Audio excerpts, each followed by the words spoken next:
Hey everyone, thank you for joining us for today's wellness session. Today I'm going to be talking about anxiety. For this first session, I'm going to go over some behavioral characteristics related to symptoms of anxiety. You may be asking, why are we going over the educational piece and why not just jumping straight into the tools and strategies for managing anxiety? Well, the more you know about a problem, the better you are able to fix it. So we're going to start with the behavioral characteristics of anxiety. You may identify with some or more of the characteristics that I shared today. And that doesn't necessarily mean that you meet the criteria to be diagnosed with some kind of anxiety-related disorder. However, if these symptoms or behaviors are interfering with your ability to function in everyday life, such as at work, school, in relationships, things like that, then you may want to consider reaching out to a mental health professional or at least talking to your primary care physician about it. An anxiety disorder is characterized by a persistent or ongoing feeling of anxiety, uneasiness, hypertension, or just tension in general. And these are more polished terms for feeling nervous, scared, worried, afraid.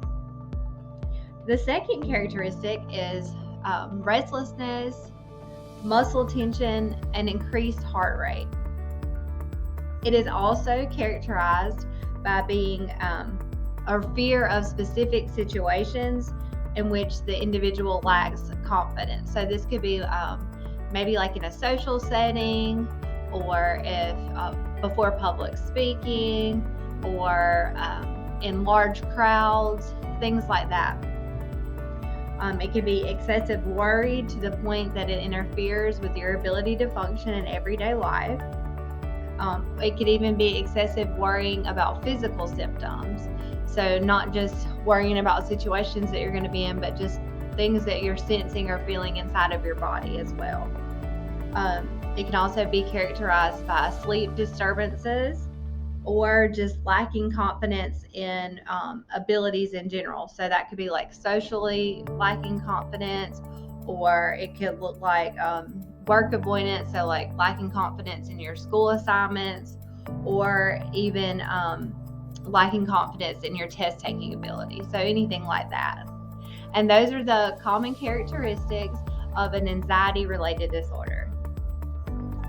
The feelings associated with anxiety are a normal part of life, as we all feel afraid from time to time.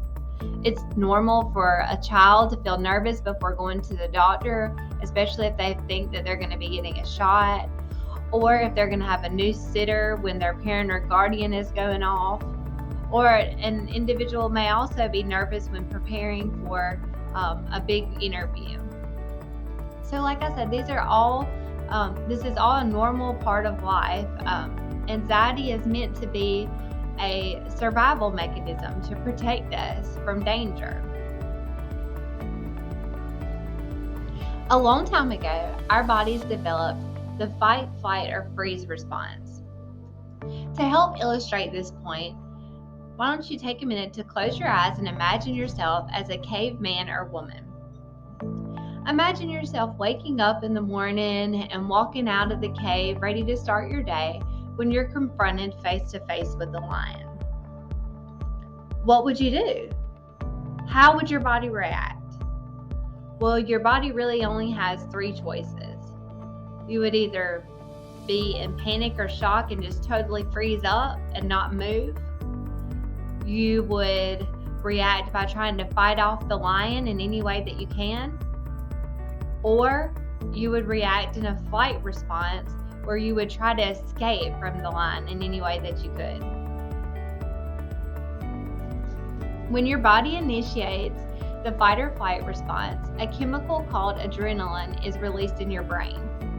The release of this chemical results in increased heart rate as it pumps blood into your muscles and body, making you stronger and faster and heightening your senses in general, making you better able to see and hear danger coming. All of our bodies have this response too.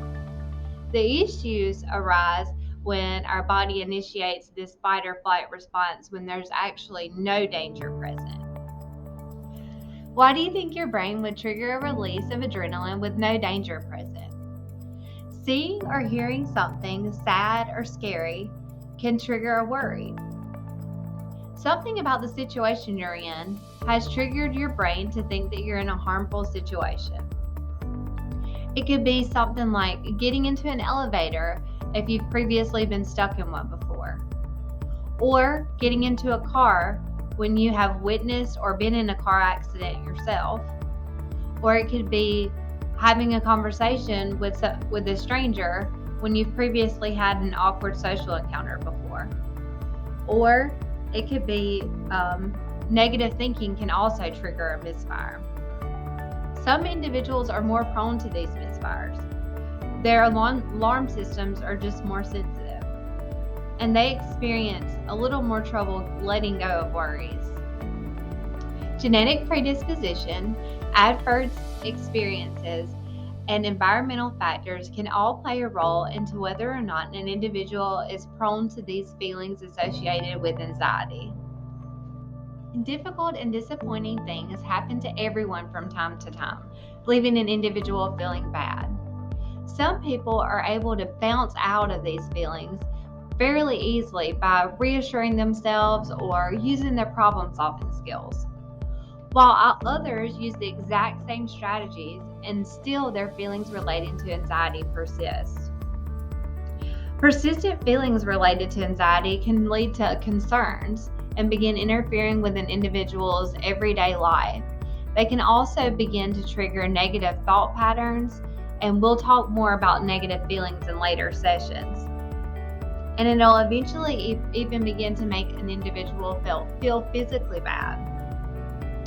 Anxiety can also lead to an avoidance. And if avoidance is your solution to your anxiety, chances are you're missing out on a lot of what life has to offer. The good news is, in the next session, I'm going to be sharing some strategies for how to make your worries disappear. Thank you for joining today's session, and I hope you'll stay tuned for our upcoming sessions.